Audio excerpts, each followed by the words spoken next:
So,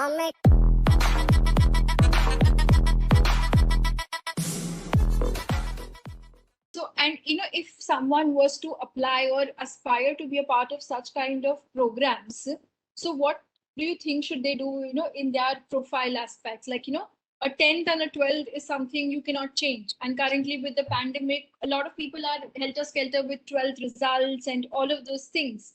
So what do you think should be, a candidate's perspective to have on their profile to be eligible for such programs?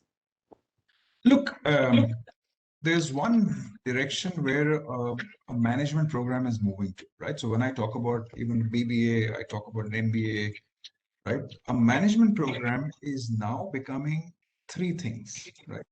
One, obviously, is your domain knowledge. So the middle portion is still your management related learning.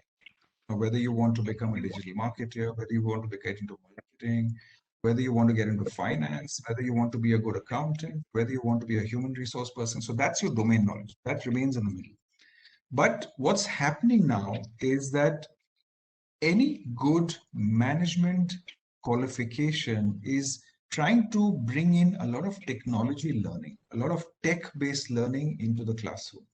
Okay, so which means that if you have a circle in the middle, which is around management, domain knowledge, your finance, your marketing, on the left-hand side, you will see that a lot of tech-related learning is coming in, right? Now, this tech-related learning could be being able to understand coding, being able to understand certain amount of software, being able to analyze data, being able to be comfortable in, let's say, robotic process automation, being able to be comfortable, let's say, in courses that are a little bit more around machine learning, artificial intelligence, right? The basics. I'm not saying you have to get into major detail, right? But remember, all guys who are currently doing the BBA, all guys who are currently doing the undergraduate in management in some form or shape will require to be comfortable in tech environments, okay? Because automation is happening, right? Industry 4.0 is happening. Some people talk about Industry 4.5, Industry 5.0, whatever else. The fact is that even an undergraduate degree will not just be meant for doing basic stuff, right? So, a machine can now do a better job in being able to create a balance sheet. A machine can do a better job in being able to do some basic analysis. What are you there for? You're therefore to be able to adapt this, apply this, work with machines as well as with people at the same time within organization, right? So on one side, tech is coming in. On the other side, liberal education is coming in, right? So the other circle is liberal education, wherein it's not just about, okay, do I know what artificial intelligence is? Do I know what blockchain is? Do I know what fintech is? Do I know how to apply that in a finance environment, in a banking environment, in a marketing environment, in advertising? But it's also about learning more about people, learning more about, let's say, economic history, learning more about civilization becomes fundamentally very, very important. So as a business leader, a good management program, a BBA as well, is now trying to bring in tech, your domain knowledge, as well as some form of liberal education going forward. Okay, so to be able to survive in this kind of a setup, what's happening around us? There's exponential technologies around us, a lot of smart connected products. Everybody who's listening to this conversation right now either may have a Fitbit, is watching Netflix, right? Is getting onto the internet, is creating a footprint, is giving out or emanating a lot of data, okay, which is then creating a lot of smart products, a lot of smart services, right? At the same time, you have a lot of business innovations that are happening around, right? At the same time, it's new work arrangements. The fact is, most of the people are working from home.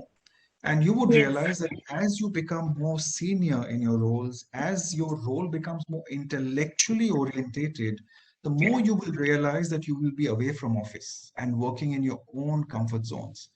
All this requires a very different approach. Okay, in the future, let's say, for example, in marketing, you might have someone, who's done a BBA in marketing, in digital marketing, may have done a little bit of, let's say, artificial intelligence or machine learning or a little bit of coding.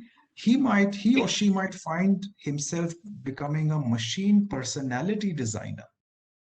Okay, imagine you're becoming, someone who's designing a personality for a machine.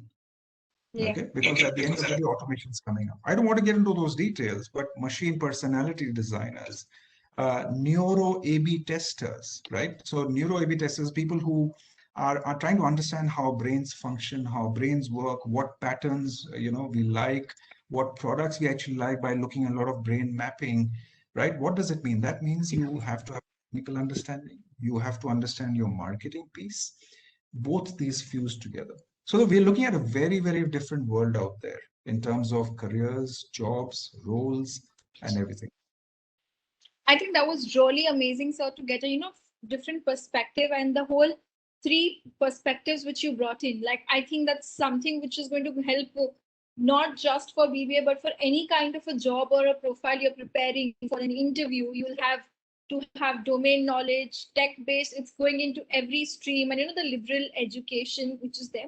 So one thing which comes to mind is like liberal education always brings in like the thought process that you choose your own subjects.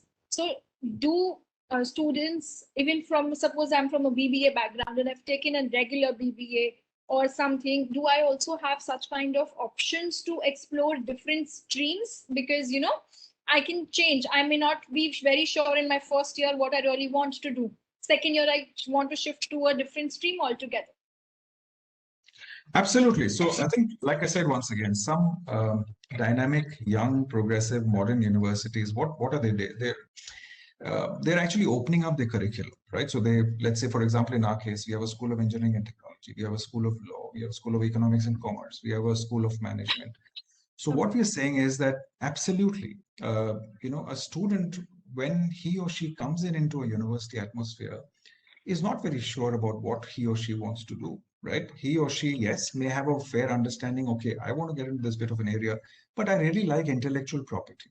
Or I really like, let's say, a little bit of how artificial intelligence is, taught, or how Arduino boards are rated, or whatever else. I like those subjects in the tech school, right? And I like those subjects, let's say, in advanced accounting, for example, happening in the School of Economics and Commerce.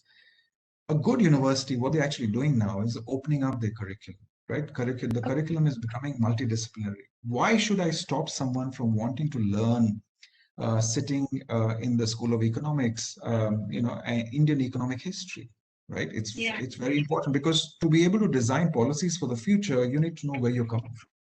Okay. Correct. So, some universities are progressing in that direction. They're opening up their curriculums. They're encouraging people to either audit or actually take those subjects, which may be offered in another school. They're making this happen because people realize that in the future, all these silos will break up, right? All these silos will kind of actually disappear. So we have to prepare the student for the long term. The other thing also is that the new education policy that a lot of people are obviously talking about, it launched last year. The new education policy by itself also talks about, let's open up the curriculum, right? Let's start making people learn what they should be learning for the next 30, 40 years, rather than just for your first job once you finish your undergrad. So I think multidisciplinary learning is the way to go. And it's important to be able to facilitate that, allow students to learn what they would like to learn in the university. Correct. That's lovely. That's really interesting. And thank you so much, sir. I had requested 15 minutes of time and I have shot that a lot, taken 25 plus minutes of your time. It was really insightful to have this understanding. And the exams, like, sir, right around the corner next week and the week after that. So any last minute tips for students for these exams that you would like to give, like, for all the entrance exams? Well, I think prepare well. At the end of the day, these exams are a little bit about speed as well. So I think it's important that you practice.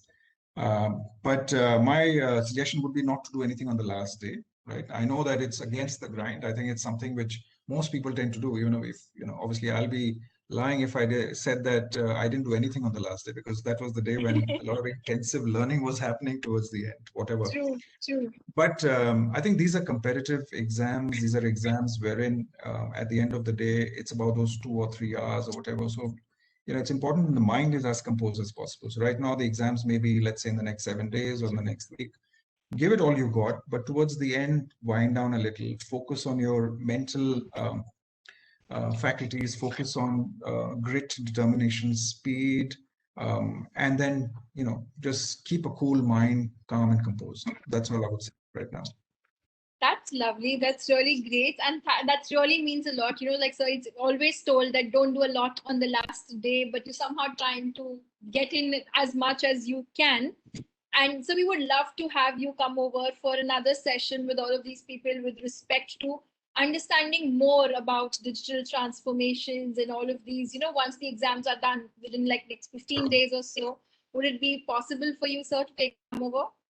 My pleasure. I mean, my first job, whatever it is, whether I'm dean or administrator or whatever you want to call me, at heart and fundamentally, I'm a teacher. So I would love to engage and talk to students whenever given the opportunity. So I'm happy to come along. Thank you. That's so lovely and amazing. So thank you so much, sir. Thanks for your time today, and that too on a Friday evening. So thanks a lot. Means a lot for us. My pleasure. Thank you, and all the best to everyone. Thank you. Thank you. Thank you, sir. Bye-bye. Bye.